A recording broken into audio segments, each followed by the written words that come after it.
ministère de l'Éducation nationale poursuit le suivi rigoureux des réformes engagées dans le cadre du programme d'appui au développement de l'éducation au Sénégal PADES.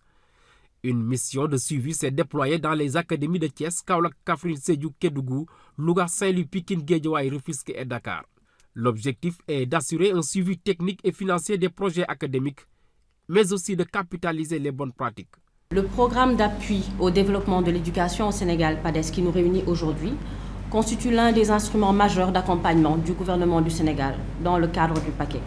Il traduit une ambition forte, celle d'améliorer durablement les compétences fondamentales des enfants sénégalais, de réduire les disparités et vulnérabilités persistantes et de renforcer l'efficience de la dépense publique à travers un pilotage rigoureux, transparent et orienté vers les résultats.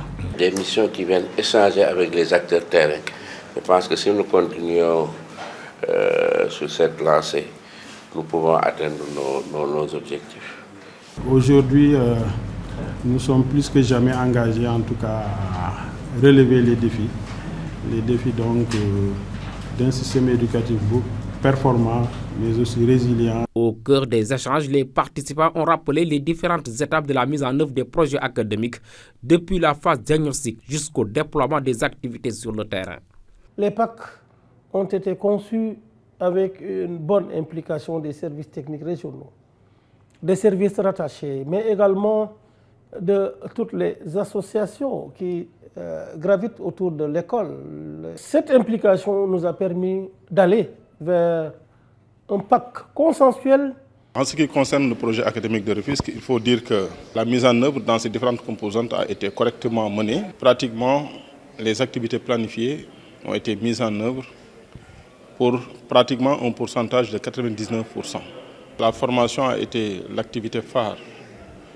Alors aussi bien pour les entités liées aux IF, au CRFPE, au KOSP, à l'IME, chaque entité a véritablement planifié des activités. L'IME de Rufisque, en tant que service rattaché de l'inspection d'académie, a eu sa part dans le projet académique, a participé en déroulant des activités. On a eu à faire une activité de formation sur le secourisme, mais on a touché les professeurs d'éducation physique pour qu'ils puissent toucher directement les élèves. On a fait une activité aussi de partage avec les surveillants, c'est-à-dire chaque école a envoyé un surveillant. On a discuté des modalités administratives médicaux, c'est-à-dire tous les documents médicaux. Les projets académiques constituent un instrument stratégique du PADES. Ils reposent sur une approche structurée, participative et orientée vers des résultats. Nous avions des tâches dans nos activités. Il manquait souvent des appuis, il manquait souvent disons, une ligne directrice qui nous permettait de savoir à un temps T, voilà ce qu'il fallait faire. Ce qui fait que quand ces projets académiques sont venus, avec précisément donc, le PAF, le plan académique de formation, nous avons vraiment applaudi. Et ça nous a permis dans un premier temps, avec tous les acteurs n'est-ce pas, de la communauté éducative, avec à la tête les inspections d'académie, de faire un premier travail n'est-ce pas, de prospection.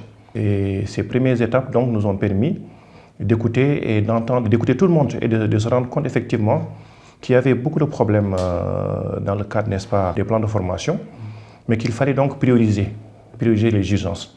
On peut notamment retenir plus ou moins des séances de communication, sensibilisation, surtout par rapport à la difficulté scolaire, parce qu'actuellement, il y a eu des émissions radio qui ont été programmées, exécutées au niveau des 4 départements que compte plus ou moins l'académie. Aussi, entre autres activités, il y a eu des séances de formation, et ces séances de formation ont eu à toucher des chefs d'établissement, mais aussi des enseignants, et ça encore dans toute l'académie.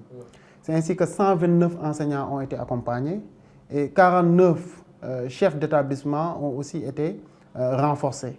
Sur le plan pédagogique, les résultats observables sont encourageants. Des dispositifs de remédiation sont mis en place pour accompagner les élèves en difficulté.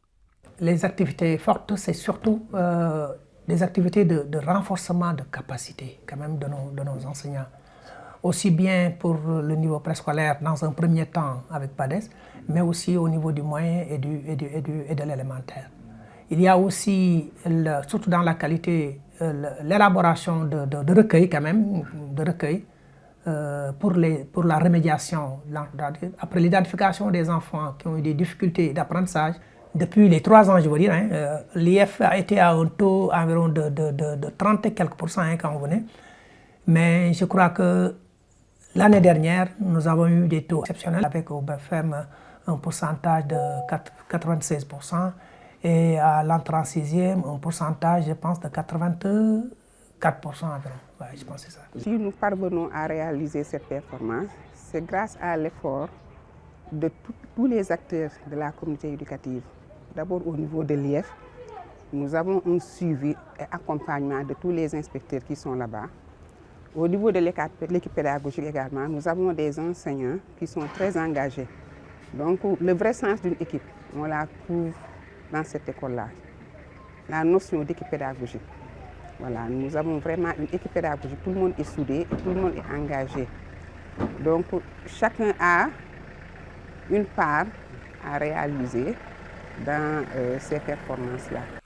Au-delà de la performance pédagogique, les projets académiques contribuent à moderniser la gestion administrative de façon efficace et efficiente. Parler que d'impact positif, parce que quand le diagnostic est correctement fait et que les thématiques de formation ont été unanimement arrêtées, je pense qu'en général, il faut dire que c'est un impact extrêmement positif par rapport aux enseignements apprentissages, par rapport à la gouvernance des établissements, surtout le management, parce que même les proviseurs, les censeurs, les intendants ont tous eu à bénéficier véritablement de renforcement de capacités. Il y a aussi dans le domaine aussi du pilotage, des rencontres de capacitation aussi des chefs d'établissement, mais aussi des CGE pour leur permettre d'accroître leur participation dans l'école. Dans plusieurs établissements, des initiatives innovantes portées par les chefs d'établissement et aidées par les communautés témoignent de l'appropriation du projet. Les projets académiques, ça nous aide beaucoup, comme par exemple la cantine. On ne peut pas venir aussi de 8h à 15h30 sans manger. Déjà, si tu as un cours de maths, tu ne vas rien savoir sur le cours et ça nous aide beaucoup. Nous organisons des activités qui puissent promouvoir le nom de notre lycée. Parce que quand on parle d'activités, ce n'est pas tout le temps des activités folkloriques.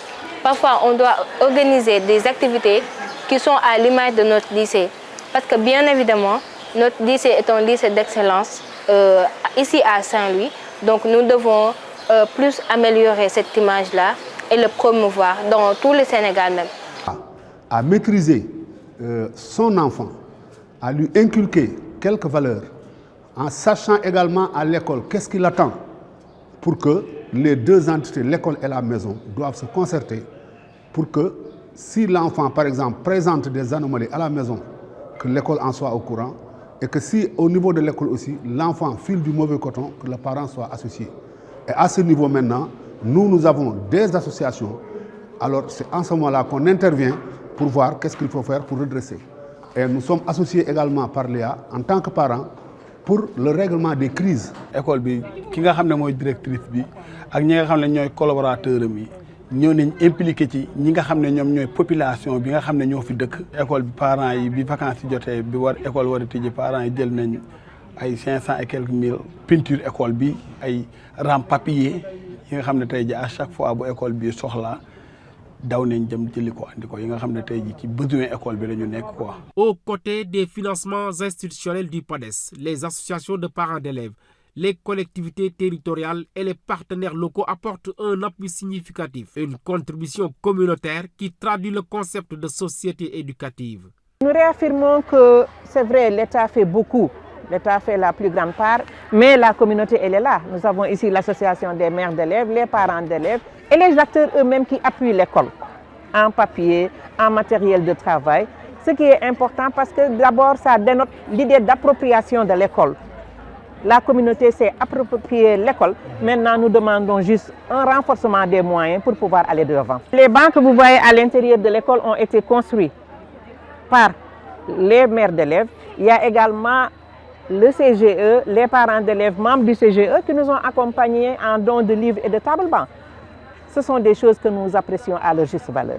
Le conseil départemental de Kaolack s'implique activement dans ce projet et dans la mesure où cette année déjà, nous avons prévu de construire 2 salles de classe au CM2, au lycée de Ndiobène Talen, aussi deux salles de classe au CM de Kossi, toujours dans le département de Kaolack, mais aussi des réhabilitations au niveau du lycée de Dia et du CM1 de Gandiaye, mais aussi au niveau du lycée de Kaolack.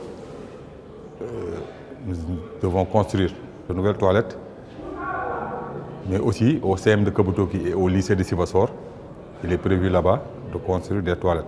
C'est des établissements qui ont des problèmes de toilettes. Et vous savez, c'est très important les toilettes aussi.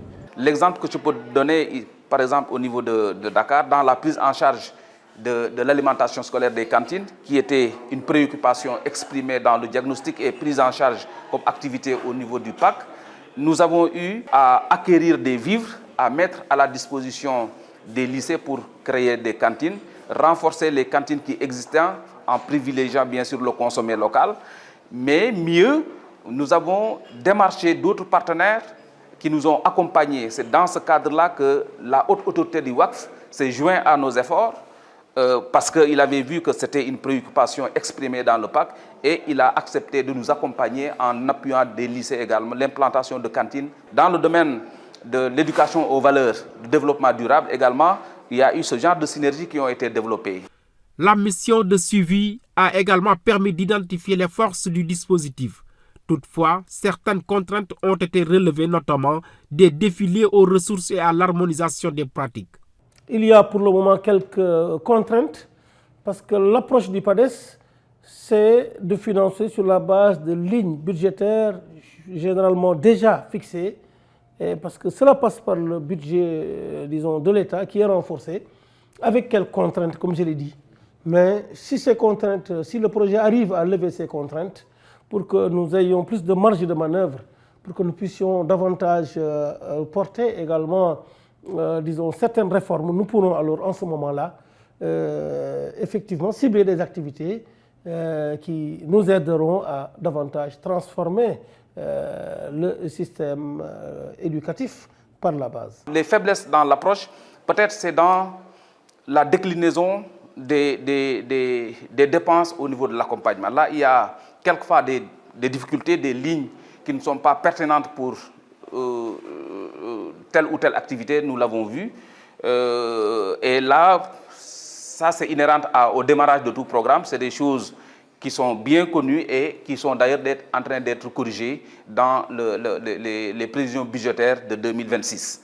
La mission de suivi marque une étape importante dans la consolidation des acquis du programme d'appui au développement de l'éducation au Sénégal et dans la construction d'une école sénégalaise plus performante, plus équitable et mieux gouvernée au service des apprentissages et du développement du pays.